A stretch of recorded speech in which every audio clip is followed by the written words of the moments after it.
Você já ouviu alguém dizer: se Judas tivesse esperado 3 dias, o sangue de Cristo o teria salvado? Parece bonito, comovente, cheio de misericórdia. Mas é também uma das distorções mais perigosas do Evangelho, porque ignora a soberania de Deus e transforma o decreto eterno em um acaso emocional. Judas não foi um acidente. Ele foi parte do plano de Deus desde antes da fundação do mundo. Ele não foi um erro redimível, mas um instrumento da justiça divina.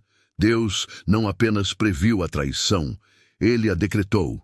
A Escritura diz que o Filho do Homem iria, conforme o que está determinado, mas ai daquele por quem ele é traído. Lucas 22, 22. Judas não caiu fora do plano, ele cumpriu o plano. Isso não o torna inocente, o torna responsável dentro do decreto. Ele foi condenado não porque traiu o Cristo por obrigação, mas porque desejou o mal, e Deus, em sua justiça, o entregou à própria vontade. A predestinação não anula a responsabilidade, ela a revela. A verdade é que Judas não poderia esperar 3 dias. Ele não tinha fé para isso, e fé não nasce da emoção, nasce da eleição. A fé é dom de Deus, não fruto de arrependimento humano.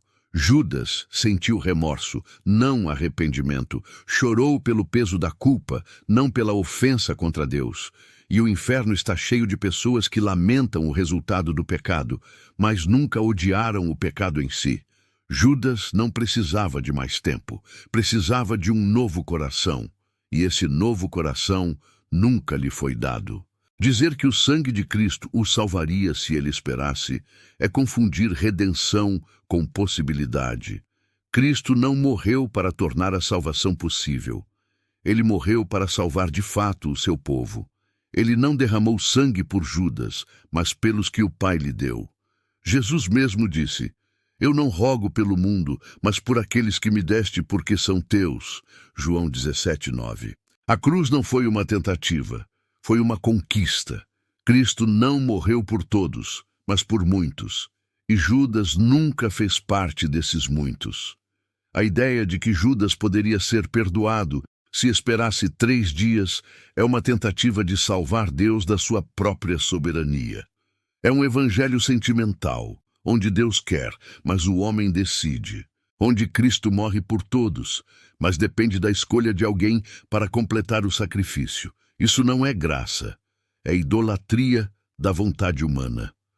No evangelho verdadeiro, não é o homem que escolhe esperar.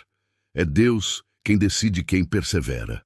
Judas não esperou, porque não podia. E não podia porque não foi chamado à vida.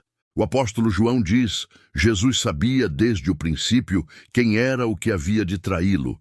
João 6,64. Judas foi escolhido como apóstolo, mas não como filho. Foi eleito para servir ao propósito da redenção, mas não para participar dela. Ele andou com Cristo, ouviu a palavra viva, viu milagres, mas nunca nasceu de novo. Isso é um alerta terrível para todos nós. Há muitos que estão perto da graça, mas nunca foram alcançados por ela.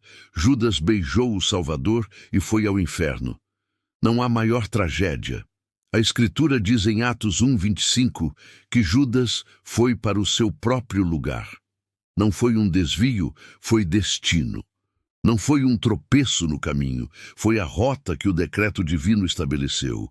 A dupla predestinação não é uma invenção cruel. É a verdade de que Deus, em sua glória, elege alguns para a vida e deixa outros para a condenação, mostrando sua justiça e sua graça.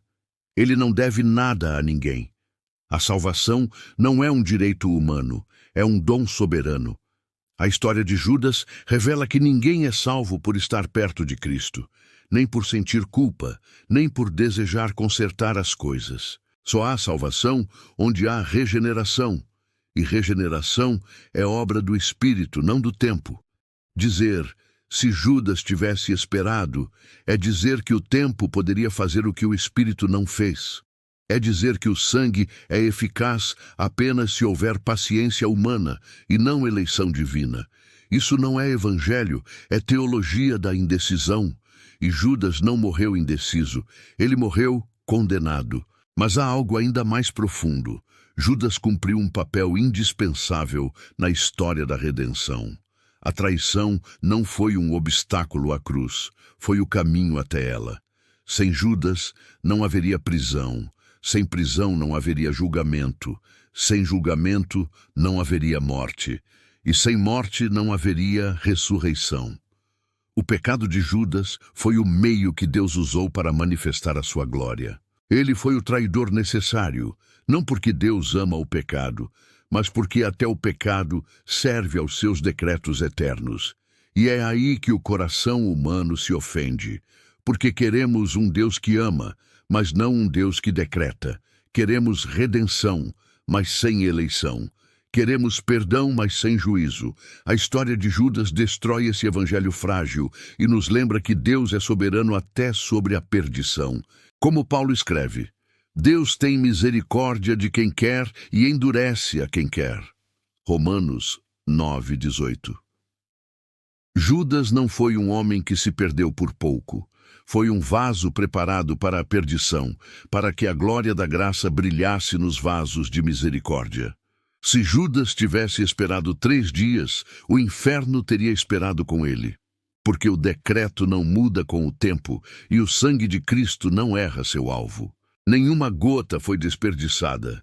Cada alma eleita foi comprada, cada coração escolhido será transformado. O sangue que salva é o mesmo que julga. E Judas, o traidor, foi o primeiro a provar o peso da rejeição do Cordeiro. No fim, a história de Judas não é sobre o que ele poderia ter feito, mas sobre o que Deus fez por meio dele. É um lembrete de que a soberania de Deus não depende da bondade do homem. E a graça não é um convite, é um decreto. O trágico fim de Judas serve de espelho para todos que andam com Cristo, mas nunca nasceram dele. A questão não é, e se Judas tivesse esperado? Mas você foi de fato transformado? Porque no fim, só há 2 histórias. A dos que foram escolhidos para crer e a dos que foram deixados para perecer.